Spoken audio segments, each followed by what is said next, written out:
As a boy, Tim Galway was a nationally ranked tennis player in his division and later captained his Harvard University team. His seminal book, The Inner Game of Tennis, created a revolutionary way of learning that can be applied to all fields of sports. Many regard Tim's work as having paved the foundation of sports psychology. Tim teaches players of all levels how to conquer the inner game first, the one that goes on in the mind and is often the stumbling block to success.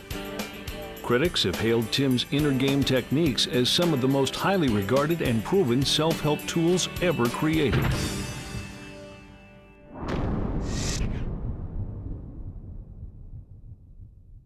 The inner game is a game that takes place in your head and in your heart.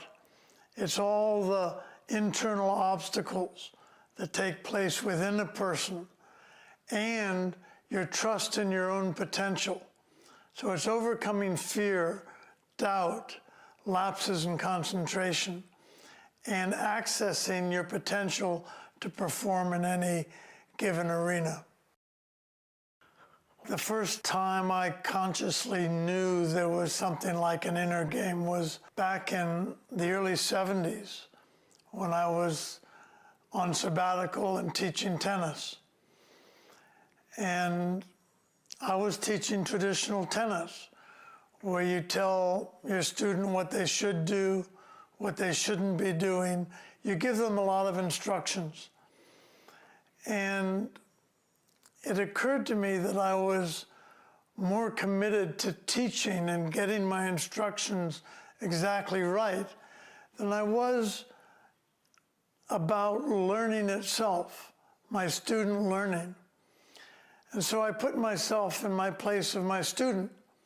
And I said, what's it like for the student when the ball's coming toward him? What's he actually thinking about? And the answer was very surprising to me. It shouldn't have been. But it was, his head is filled with my instructions, all the do's and don'ts, all the shoulds and shouldn'ts. And he's trying hard to do the shoulds. He's trying hard not to do the shouldn'ts. And that actually tightens his muscles and creates stress. And then he's self-criticizing himself when he doesn't get the results he wants or when he doesn't do the should exactly right. When you ask athletes what their state of mind is at their best performance, they say, my mind is calm. I'm not thinking. My attention is focused.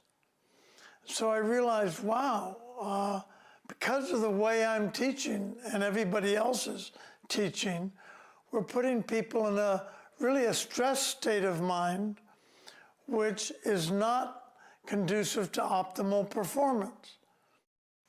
I think the greatest surprise to me was the applications people made of the inner game without me even knowing it, without even being in touch with me.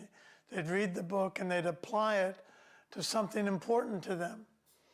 I was greatly surprised when I heard that Pete Carroll, of the head football coach for USC Trojans, was using it as his basic philosophy for coaching his team. And then he called me one day and said, yes, I've been doing this, and I'd like to check with you to see if it really is the inner game. And I was just delighted by the way he had taken those principles and applied them to football, which was very different than tennis or golf or music. And another surprise was a student of Isaac Perlman asked this great violinist what was the greatest book on violin ever written. And he thought for a while and said, that's a hard question. He said, I guess it would have to be The Inner Game of Tennis. And she was, of course, very shocked. But all this happening without me knowing it. And I think the inner game is something people know a lot more than we talk about. It's just that the culture doesn't allow us to talk about our inner lives so much. And when it becomes a matter of conversation, we can learn from each other and proceed in it in a much more whole and healthy way.